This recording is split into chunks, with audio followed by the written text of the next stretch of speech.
Welcome to Awesome Movie Year, the podcast where we take a look back at an awesome year for movies, which is every year. My name is Josh Bell, film critic and writer, and I'm joined by my co-host. I'm Jason Harris, filmmaker, comedian, and I'm almost done with this godforsaken year of film. Oh boy, it's been a journey here on this season of Awesome Movie Year. Early on at the beginning of this season, I was so excited because, as we've talked about a lot, I've really been eager for us to look back further into film history on this podcast. I had looked up the films of 1953. I thought there was a real interesting variety of film, a lot of things that would be cool for us to talk about, that people would be interested in, that would give us a good range of stuff to talk about. And I think that is all true, but it also turned out that Jason hated most of the movies. I sure did, Josh. If you took a cross section of films, but we talked about this. There's just a lot of things that I'm not a fan of in this year. The style, that kind of old style of acting, and there's a lot of filler in a lot of these movies that we've talked about. A lot of it just didn't work for me. But again, there are movies that are, as we've said, the fourth best film of all time, right? According to many, that I also didn't like. So I just think I just didn't have it. As I mentioned before, it's me and Tarantino fighting against the 50s and crusading for cinema today. Thankfully, we have Aubrey Plaza and Martin Scorsese with today. Obviously, Scorsese would have been a huge fan of the 50s cinema, I think. But yes. I think it's the idea of the code, and I don't know what's going on, but I just found a lack of overall creativity or authenticity or grit. I don't know what it was. It just wasn't a good movie year for me.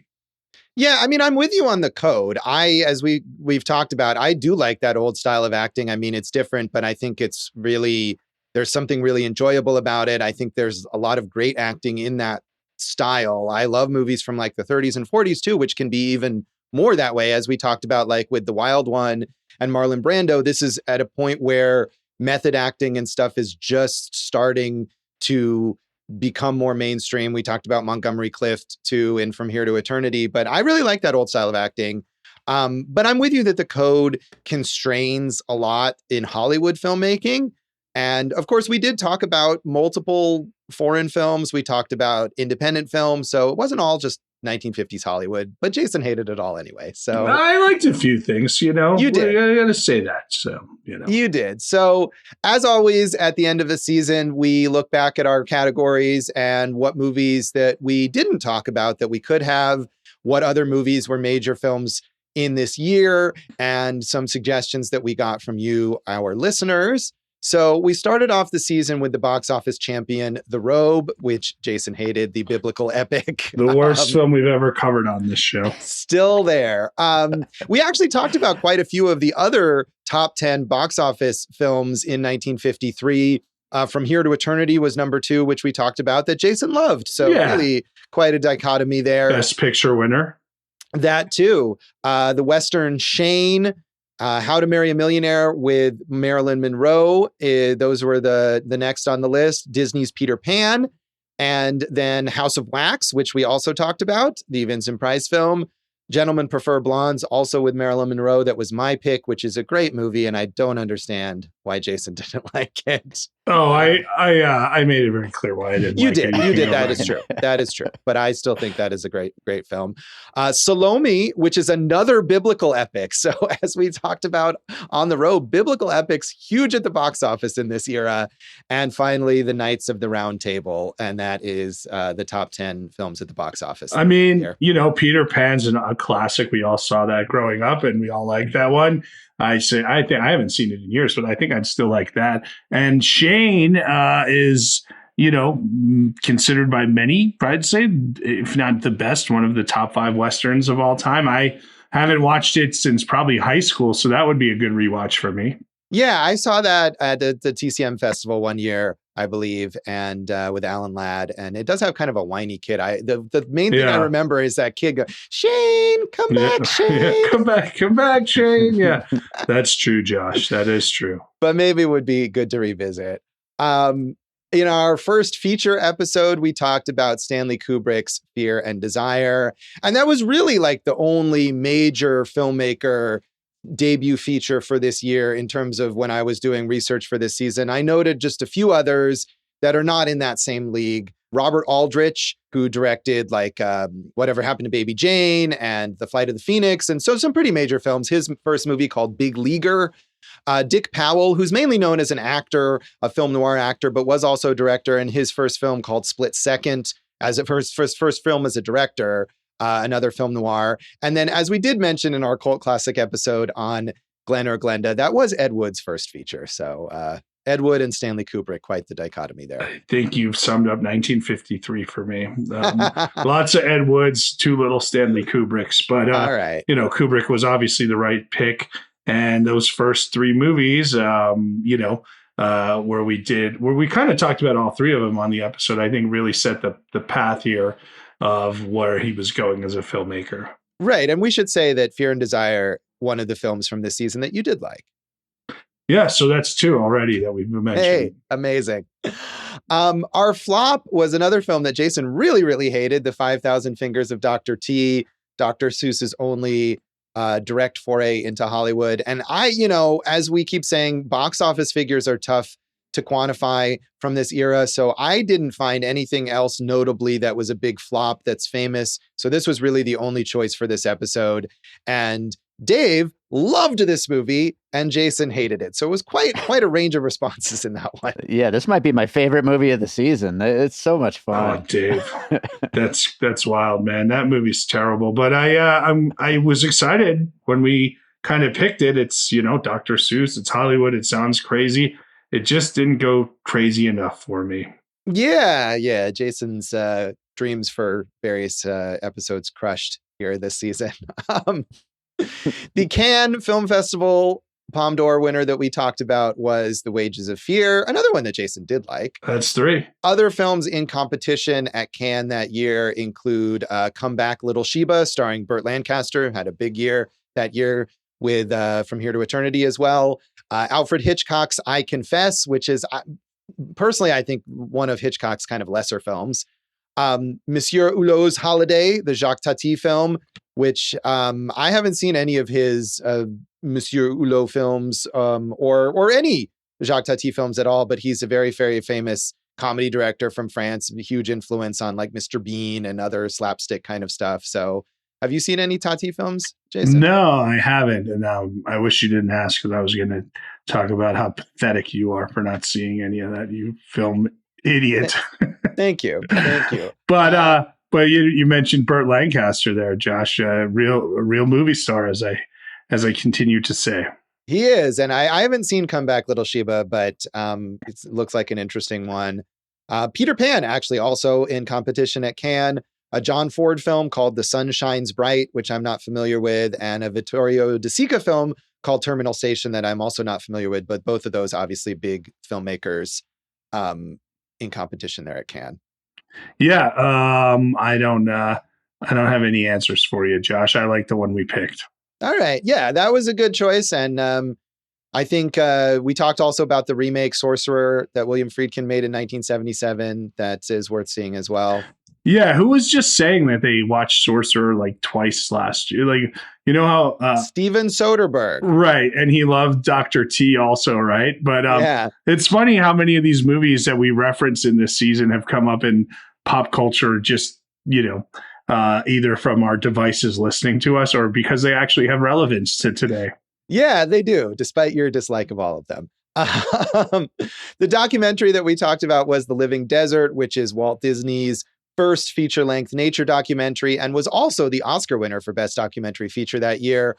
Not a big year documentary-wise, I don't think. The other documentaries nominated for the Oscar were The Conquest of Everest and, again, appropriate for pop culture this year, A Queen is Crowned, which was a documentary about the coronation of Queen Elizabeth, who, of course, ended her reign this year. By dying. The only way, really, that those people end their reigns, I think.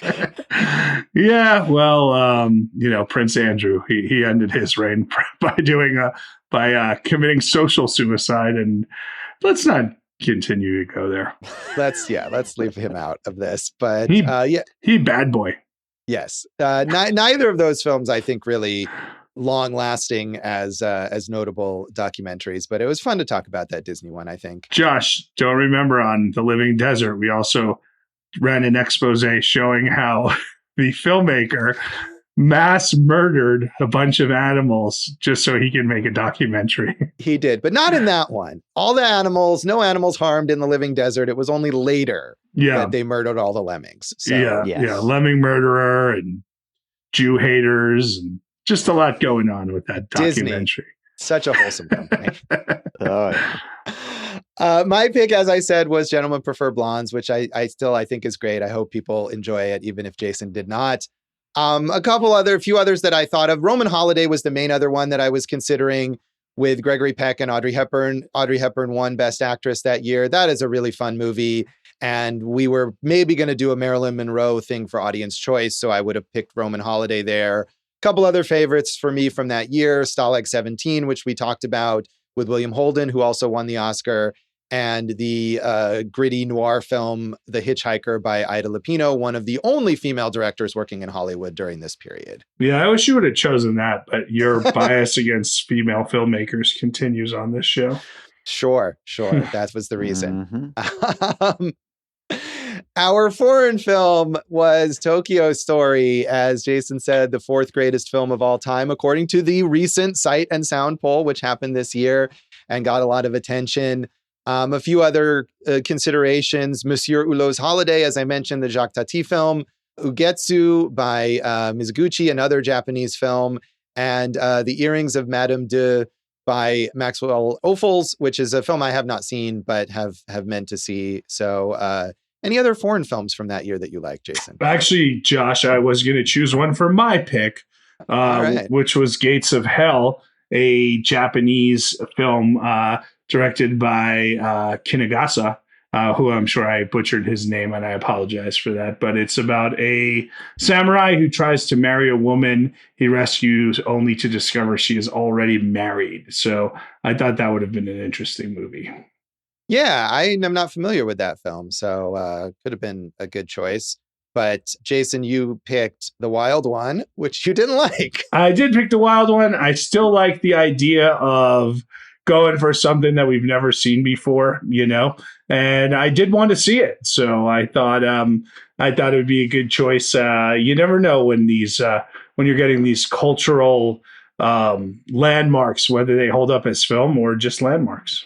Right. And I think that was a case where I agreed with you that it was mostly just a landmark, but interesting as in that way. And Marlon Brando, as we said, this sort of acting style, the transition at this time period. And poor Dave just hated that. I think, is that your least favorite movie that we've talked about ever, Dave? Yeah, I think it might be. There's just something about it that rubbed me the wrong way. Yeah. That makes me like it more, as you know. Yeah. All right. So much conflict here this season. We talked about the Venice Film Festival winner, which was, Jason, do you want to say the title? I Vitelloni. Thank you. You're welcome. The Federico Fellini film. As we mentioned in that episode, it was actually a 6-way tie for the winner of the Venice Film Festival that year. And we went with Fellini because he's such a major figure, wanted to talk about him. The other movies that tied for winning the Venice Film Festival that year were Therese Raquin, a French film by Marcel Carnet, Ugetsu, that I mentioned before, the Japanese film by Kenji Mizoguchi, a John Huston film called Moulin Rouge that I'm not familiar with, a Soviet film called Sadko, directed by Alexander Petushko, and an American independent film, actually, which is a rare thing, from 3 directors, Ray Ashley, Morris Engel, and Ruth Orkin. And as we talked about, I think a little with Ed Wood, independent films, not a common thing here in 1953. So impressive that something like that went all the way to Venice. Well, what is that movie about, Josh? It's about a little fugitive. I think it's about a kid who kind of goes on the run, or so, like a runaway, I believe. I've not seen it, but it does have, I think, a bit of a cult following. Supposedly, again, just according to Wikipedia, it was an influence on the French New Wave. Well, I like the French New Wave, as I've said 100 times. Josh, we talked about From Here to Eternity as the Best Picture winner. And you've already mentioned most of the other movies that were up for Best Motion Picture of the year. We mentioned The Robe, Roman Holiday, almost your pick. Shane, come back still. And Julius Caesar, which we also mentioned in the Marlon Brando Wild One episode, as he was ascending to being the smoldering megastar that he was. He was indeed, but I'm guessing that historical epic is not a film that you would have enjoyed any more than The Wild One. I can't say for sure, Josh. I can't say for sure. Yes. But again, go watch From Here to Eternity. Absolutely. From Here to Eternity is great. And Roman Holiday is also great. Dave, you picked House of Wax, the Vincent Price film, which was the first major studio film shown in 3D, which Jason did not like. And did you have any? You're really taking it to me here, Josh. I mean, am I wrong? No, it's not that good of a movie. Yeah. Were there other movies that you were potentially picking, Dave? The main one that was my alternate pick was Abbott and Costello Go to Mars, which I'm not sure if I've ever actually seen, but I know my dad made me watch lots of Abbott and Costello when I was a kid. So there's a chance I watched that one. I also was thinking about the other movies from our audience choice, which we'll talk about in a second here. Like all these kind of monster type movies were interesting to me to discover. And then the last pick, just out of curiosity, I've never seen it, but with the re-release of James Cameron's Titanic coming up in like a month, I was thinking about Titanic, which is also from the same director as How to Marry a Millionaire. Oh, yeah. See, directors, like everyone just very prolific during this period of time. I haven't seen that one. I think if you had picked that Abbott and Costello movie, that would have kept with your tradition of picking lowbrow comedies that I would hate. I do not care for Abbott and Costello. Yeah, but what a comic brand they were back in the day. Oh, yeah, of course. I mean, I'm not saying that they're not worth talking about or worth watching. I've seen one of when they meet the Wolfman or they meet Frankenstein. I think the Meet Frankenstein is the one that I've seen. So I'm sure we'll get to one of them at some point in an awesome movie here. Yes, indeed. So our cult classic pick, as we said, was Glen or Glenda by Ed Wood, which Jason hated. And you're acting like I'm the only one who hated that. True. No, you are right. It is known as one of the worst movies of all time, even though it has been rehabilitated in some way, as we talked about. But I didn't like it either. I didn't like it either. And I think the other options were things that we've that have come up already. The Hitchhiker, It Came from Outer Space, which ended up being one of our audience choice options, and House of Wax, which Dave chose. So a lot of that kind of genre, sci-fi monster stuff from the 1950s gets the cult following. And that makes sense. Yes, it does. So our audience choice was those movies. We ended up talking about The War of the Worlds. The other options were It Came from Outer Space and The Beast from 20,000 Fathoms. And I haven't seen either of those. Dave, have you seen those in your affinity for monster movies? I feel like I probably did. Those are like, I have box sets of them that I used to watch, in high school. I don't really recall, though, if I've seen those specifically. Yeah, I would be curious. I mean, they always have great titles, if nothing else. Yeah, for sure. Like I said, we thought about maybe a Marilyn Monroe category for this because she did have a great year with Gentlemen Prefer Blondes, How to Marry a Millionaire, which is sort of like a less good version of a similar story from Gentlemen Prefer Blondes, and Niagara, which is very different, which is a sort of film noir, which she is excellent in. And I actually watched that this year, unrelated to the podcast, and really, really liked. And of course, the 1950s are really big for Westerns. We thought of a category potentially for those with Shane, as well as The Naked Spur, Calamity Jane, and Hondo, starring John Wayne, which was another movie in 3D that I saw in 3D at the TCM festival one year. And it's got a lot of arrows flying at the screen. Has there been a great Western in the last few years? I mean, with Yellowstone like taking over TV, you would think like the big screen might be ripe for a Western resurgence. Yeah, there probably has been that's not coming to mind at the moment. But I mean, I think there's usually like a handful of Westerns each year, and some of them turn out to be good. But I'm not thinking of anything offhand. I'm sure I'll come up with it after we finish this episode and remember what was good that I saw. That's great for the listeners. Isn't it, though? Yeah. Can I throw a really interesting Hondo tidbit out there? Please. Do you guys remember this? There was a 3D episode of Married with Children where Al Bundy really wanted to watch Hondo in 3D. That's fantastic. So the episode was in 3D and it was about 3D? Yeah, that's what I'm seeing. I don't even remember this, but I remember the episode because in my head I'm thinking like, didn't Al Bundy love Hondo? And yeah, sure enough, it was like a big thing. That's so weird. So you didn't watch that episode in 3D? I don't remember. Maybe I did. I was such a big fan of the show, but yeah, it was in 3D. Yeah. I bet I did watch it in 3D. It seems like something I would do. It does. And also that is absolutely, I thought Dave must have been a big fan of Married with Children. That is that is his thing. So and that was the end of the season. As always, at the beginning of the season, we asked listeners online on social media for their own suggestions, and surprisingly, we didn't get as many as we got last season in 1992 when we had just like a flood of suggestions. We broke the records, Josh. And then you just had to dry them right up, didn't you? Yeah. They were wet for another season, and you're like, nope, not me. I don't want to hear it from them. No, we got some. Not surprisingly, our friend Chad Clinton Freeman was the most eager suggester of films, including a lot that we talked about. So hopefully Chad was happy with this. How is that possible? Zack Snyder, I don't even think was born yet. No, that's true. Films. But somehow there were other films, not DC films at all. But shout out to Chad. But yeah, Chad had suggested The Robe and The War of the Worlds and House of Wax and Glen or Glenda. And The Wild One. So all of stuff we talked about. He also suggested Niagara, which, like I said, is a really, really good film with Marilyn Monroe, as well as The Hitchhiker and Hondo. So Chad really covering the bases of 1953 there. Joe Cox suggested The Robe as well. So a couple listeners interested in The Robe, Jason, despite your feelings on it. I'll fight them all. Thanks for listening. Please do. So my sister, Brandy Bell, suggested Gentlemen Prefer Blondes, which I know that she loves, and I agree with her. And The Big Heat, which is a film noir that I think I've seen, but I don't remember a whole lot about. Our friend Victoria Ribeiro hopefully also was happy with this season, made some suggestions for films that we talked about. And she also suggested Titanic, Dave, that you mentioned there, the previous version of the Titanic story, which I have not seen, but maybe is an interesting point of comparison. It's really easy to find, Josh. It's near, far, wherever you are. Oh, thank you. Yeah. And Celine Dion also, I don't think, born by this point, joining Zack Snyder.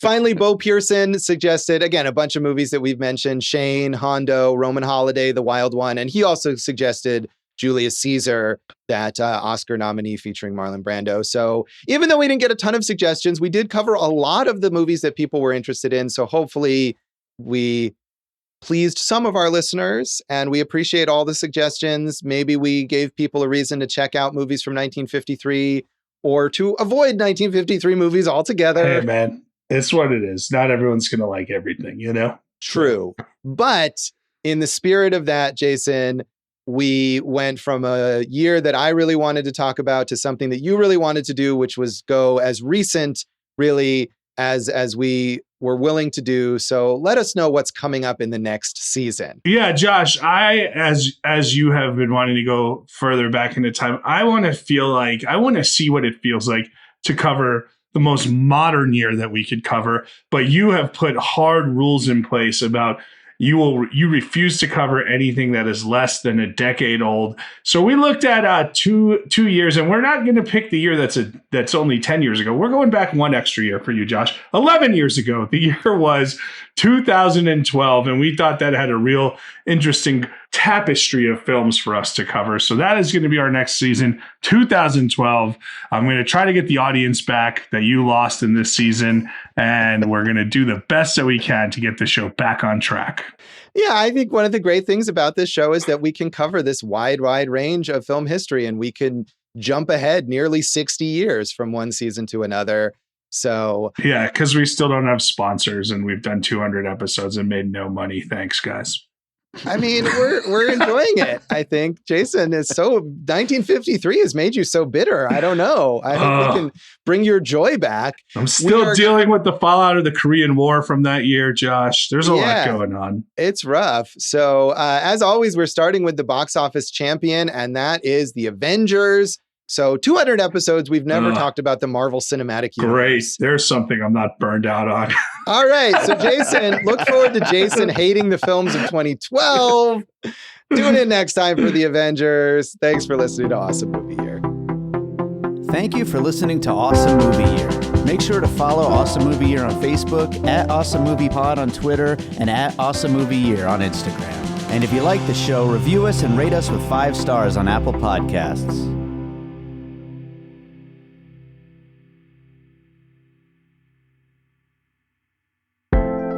An All Points West production, produced by David Rosen in Las Vegas.